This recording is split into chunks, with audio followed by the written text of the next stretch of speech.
조선은 법보다 도리를, 감정보다 질서를 숭상한 사회였습니다. 사람의 마음보다 예법이 먼저였고 사랑보다 체면이 앞섰죠. 그런데 그 단단한 규율의 틈 사이로 세 사람이 등장했습니다. 그들의 이름은 양녕대군, 어우동, 그리고 유감동이었습니다. 서로의 시대는 달랐지만 세 사람의 이야기는 마치 한 줄의 비밀처럼 이어집니다. 한 사람은 사랑 때문에 왕위를 잃었고, 한 사람은 사랑 때문에 목숨을 잃었으며, 또 한 사람은 사랑 때문에 세상을 바꿨습니다. 조선의 법전에는 감정이 없었습니다. 그러나 그 안에서 울던 사람들은 모두 같은 눈물을 흘렸죠. 이 이야기는 왕과 기생, 여인과 세자의 스캔들이 아니라 사람의 마음이 체제와 맞선 기록입니다. 사람이 욕망을 가질 수 없던 나라, 감정이 죄가 되던 시대, 조선 초기를 흔든 세 개의 이름이 있습니다. 그리고 지금부터 그들의 숨결 속으로 들어가 보려 합니다.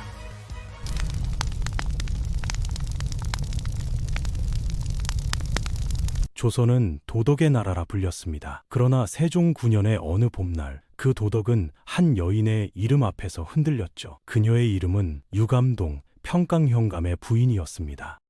왕은 평소 법과 예를 누구보다 엄격히 지켰지만 그날 세종이 받은 보고서는 단 한 장으로 궁궐의 공기를 얼려버렸습니다. 전하, 평강현감의 부인이 여러 남자와 사통했습니다. 그 문장 하나로 한 여인의 삶은 조선의 풍속사 전체를 바꿔놓게 됩니다.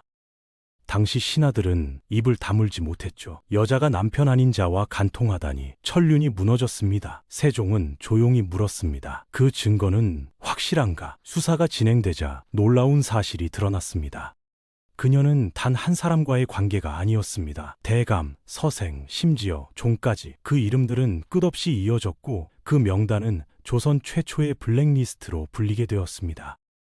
신하들은 분노했고 백성들은 흥분했습니다. 한쪽에서는 그녀를 요부라 욕했고 다른 쪽에서는 남자는 허락되는데 여자는 왜 안 되느냐는 속삭임이 번졌죠. 그 시대 욕망은 죄였고 자유는 방종이었습니다. 세종은 이 사건을 단순히 도덕의 문제로 보지 않았습니다. 그에게는 법이란 감정보다 무거운 것이었죠. 그래서 내린 명령은 단호했습니다. 자수한 자는 용서하되 숨긴 자는 죄를 더하라. 처벌보다 절차를, 분노보다 이성을 택한 결정이었습니다. 하지만 세상은 그처럼 냉정하지 않았습니다. 사람들은 유감동의 이름을 비웃으며 돌을 던졌고 그녀의 남편마저 그 이름을 부끄러워했습니다. 그녀의 행동은 욕망이라기보다 자유에 대한 작은 반항이었을지도 모릅니다. 그러나 조선은 그 자유를 감당할 준비가 없었죠. 고문과 자백, 연루된 남자들의 이름이 줄줄이 실록에 적혔습니다. 그 명단에는 고위 관료도 있었고 선비로 알려진 학자도 포함되어 있었습니다. 그들 중 일부는 스스로 죄를 인정했지만 어떤 이는 끝까지 부인하다 곤장을 맞았죠. 그때 세종은 다시 한마디를 남깁니다. 죄를 묻기 전에 진심을 보라. 그 말은 단순한 법률의 지침이 아니라 왕이 인간을 어떻게 보고 있었는지를 보여주는 문장이었습니다. 조정은 분열됐습니다. 풍속을 위해 본보기를 보여야 합니다. 그러나 여인은 약한 존재입니다. 양쪽이 싸우는 동안 세종은 침묵으로 답했습니다. 그 침묵이 바로 유감동 사건의 결말이었죠. 그녀는 결국 중벌을 피하지 못했습니다. 그러나 세종은 이후 자수감면제라는 법을 만들며 스스로 죄를 고백한 자에게는 형벌을 줄이는 제도를 마련했습니다. 그건 유감동이 남긴 마지막 흔적이었습니다. 유감동의 이름은 수백 년 동안 풍기문란의 상징으로 남았습니다. 그러나 최근에는 이렇게 해석되기도 합니다. 그녀는 죄인이 아니라 시대의 희생자였다. 그녀는 남자들처럼 자유롭게 말하고 웃고 싶었을 뿐이었죠. 그녀는 죽었지만 세종의 머릿속에는 한 가지 물음이 남았습니다. 사람이 욕망을 가진 게 죄일까? 아니면 세상이 금기를 만든 걸까? 왕은 그 답을 끝내 찾지 못했습니다. 다만 그는 훗날 이렇게 말했다 전해집니다. 그녀의 잘못보다 그녀를 욕한 세상이 더 큰 죄를 지었다. 유감동은 그렇게 조선의 첫 스캔들로 기록되었고 세종은 법의 왕이자 인간의 군주로 남게 되었죠. 그녀의 이야기는 단 한 사람의 타락이 아니라 조선이 얼마나 인간의 감정을 두려워했는가를 보여준 사건이었습니다. 그녀는 사라졌지만 그 이름은 사라지지 않았습니다. 그리고 50여 년 뒤 또 다른 여인의 이름이 실록에 등장합니다. 그녀 역시 사랑을 했다는 이유로 죽음을 맞이했죠. 이제 이야기는 그 여인에게로 향합니다. 그 이름 어우동.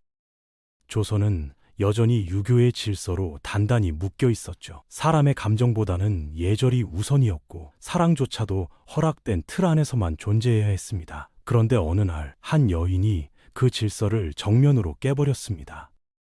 그녀의 이름은 어우동, 왕족의 피를 이은 여인이었지만 그 피가 오히려 그녀를 올감했습니다. 어우동은 남편과 이혼한 뒤에도 스스로를 숨기지 않았습니다. 그녀는 시를 짓고 노래를 부르며 사람들과 자유롭게 어울렸죠. 조선의 여성에게 허락되지 않은 건 바로 그런 자유롭게 웃는 얼굴이었습니다. 사람들은 그걸 방종이라 불렀고 신하들은 풍속의 붕괴라 했습니다.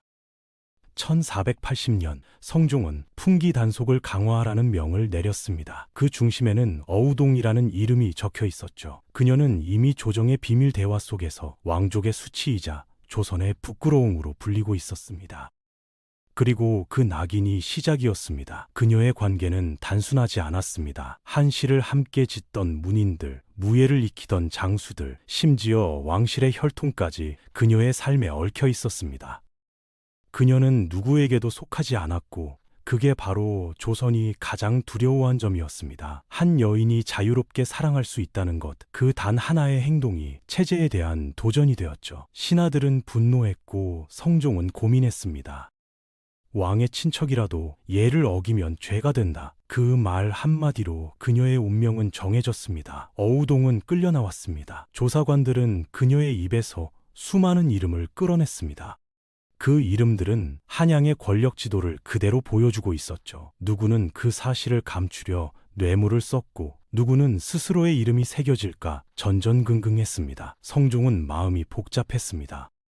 법을 어긴 것은 분명하지만 그녀가 진짜 죄인인가 아니면 세상이 그를 밀어넣은 건가? 그런 고민 끝에 성종은 최종 명령을 내렸습니다. 이륜을 무너뜨렸으니 목을 베고 그 머리를 내걸라. 그 순간 조선의 하늘은 잿빛이 되었습니다. 사람들은 두려움 속에 그녀의 시신을 보았고 그날 이후 여인들은 이름을 낮추어 불렀습니다. 어우동이 남긴 건 죄가 아니라 공포였습니다. 조정은 이 사건을 본보기로 삼았습니다. 왕족도 여인도 예외가 없다는 것을 보여주려 했죠. 하지만 백성들 사이에서는 이상한 소문이 돌았습니다. 그녀는 사랑을 한 죄로 죽었다. 그 말은 낮게 퍼졌지만 오래도록 잊히지 않았습니다. 어우동의 이야기는 세종의 시대와 달랐습니다. 유감동의 시대가 법의 시험이었다면 어우동의 시대는 도덕의 재단이었죠. 세종은 절차로 통제했지만 성종은 본보기로 단죄했습니다. 그녀가 죽은 뒤 많은 이들이 입을 다물었습니다. 문인들은 그녀의 시를 불태웠고 화가들은 그녀의 얼굴을 지웠습니다. 그러나 그녀의 흔적은 완전히 사라지지 않았습니다. 비단에 적힌 한 구절이 남아 있었죠. 나는 죄인이 아니요. 나는 사랑을 배운 사람일 뿐이요. 그 문장은 수백 년 뒤에도 사람들을 멈춰 세웁니다. 그녀는 처형당했지만 조선이 금기시한 감정이라는 불씨를 남겼죠. 그리고 그 불씨는 왕실 내부로까지 번져갑니다. 사랑이 권력을 흔들고 욕망이 혈통을 바꿔버린 사건, 조선의 법도 도덕도 피로 만들어진 금기도 그 불길 앞에서는 모두 흔들렸습니다. 그 이야기는 한 남자, 한 왕자의 이야기와도 상통됩니다. 그의 이름은 양녕대군. 그리고 그는 사랑 때문에 왕좌를 잃었습니다. 조선의 하늘이 막 열리던 시기, 태종은 피로 세운 나라를 다스리고 있었습니다. 그는 냉정했고 질서로 세상을 움직인 인물이었죠. 하지만 그 질서의 한가운데에서 세자 양녕은 다른 길을 선택합니다. 그는 나라보다 사랑을 택했습니다. 양녕은 태종의 첫째 아들이었습니다. 누구나 그가 다음 왕이 될 거라 믿었죠. 그러나 그가 마음을 준 이는 평범한 기녀, 이름은 어리였습니다. 왕의 아들이 사랑할 수 없는 여인이었습니다. 그녀를 처음 본 날 양녕은 말했다 합니다. 저 눈빛에 조선의 예가 담겨 있지 않다. 하지만 마음이 움직인다. 그녀는 웃었고 그 웃음이 그의 운명을 바꿨죠. 왕의 아들이 백성의 여인을 사랑한다는 건 그 자체로 금기를 넘어선 일이었습니다. 태종은 처음엔 믿지 않았습니다. 세자가 기생 따위의 마음을 빼앗겼단 말이냐. 그러나 소문은 순식간에 퍼졌고 세자의 사가에 드나드는 어리의 흔적이 확인되자 왕의 분노는 폭발했습니다. 양령은 침묵했습니다. 아버지가 그토록 만든 질서를 자신이 가장 먼저 깨고 있다는 걸 알고 있었죠.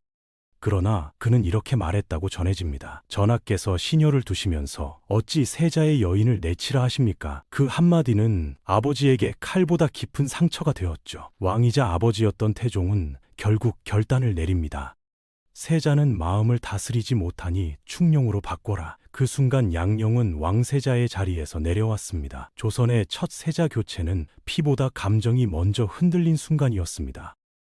백성들은 수군거렸죠. 왕의 아들이 여인에게 패했다. 그러나 그것은 단순한 스캔들이 아니라 조선이라는 질서의 균열이었습니다. 양령은 권력을 잃었지만 자유를 얻었습니다. 그는 산천을 떠돌며 시를 짓고 술을 마시며 노래했습니다. 사람들은 그를 광인세자라 불렀지만 그는 자신만의 세상을 살고 있었습니다. 세종으로 즉위한 충령은 형을 원망하지 않았습니다.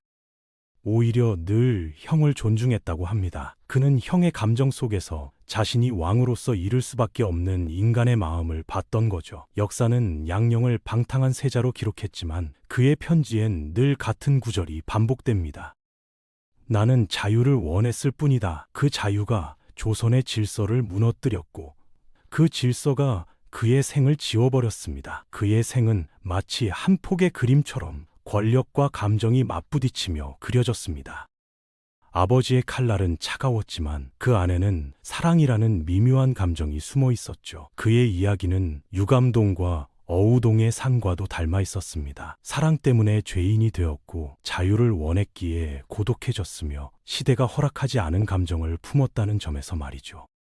유감동이 법의 심판을 받았다면 어우동은 도덕의 심판을 받았고 양령은 혈통의 심판을 받았습니다. 새 시대를 이어 흐른 건 사랑이 아니라 사랑을 두려워한 세상이었습니다. 조선은 그렇게 감정을 통제하며 오래 버텼습니다.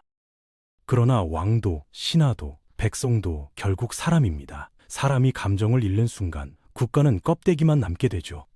조선의 왕들은 정의를 세우려 했습니다. 세종은 법으로 막았고 성종은 도덕으로 다스렸으며 태종은 피로 그 질서를 지켰습니다. 조선이 가장 두려워했던 건 반역이 아니었습니다. 칼을 든 자도 영모를 꾀한 자도 아니었죠. 그들이 가장 두려워한 건 사랑이었습니다. 사랑은 질서를 무너뜨렸고 예법을 흔들었으며 심지어 왕의 결정을 바꿔버렸습니다. 그들이 묵구려 했던 건 질서가 아니라 감정이었습니다. 그러나 사람의 마음은 법으로 다스릴 수 없다는 걸 그들은 너무 늦게 깨달았습니다. 유감동의 이름은 법으로 지워졌고 어우동의 시는 불에 타 사라졌으며 양령의 자유는 산속으로 흩어졌습니다. 그러나 이상하게도 그들이 남긴 흔적은 지금까지도 살아 있습니다. 오늘 우리가 그들의 이야기를 다시 꺼내는 이유는 그들이 금기를 깼기 때문이 아닙니다. 그들은 단지 사랑했다는 이유로 벌을 받았기 때문입니다. 사람의 마음을 막으려 한 나라, 그 나라의 기록 속엔 늘 이 한 문장이 남습니다. 조선이 사랑을 죄로 만든 날, 인간은 비로소 인간이 되었다.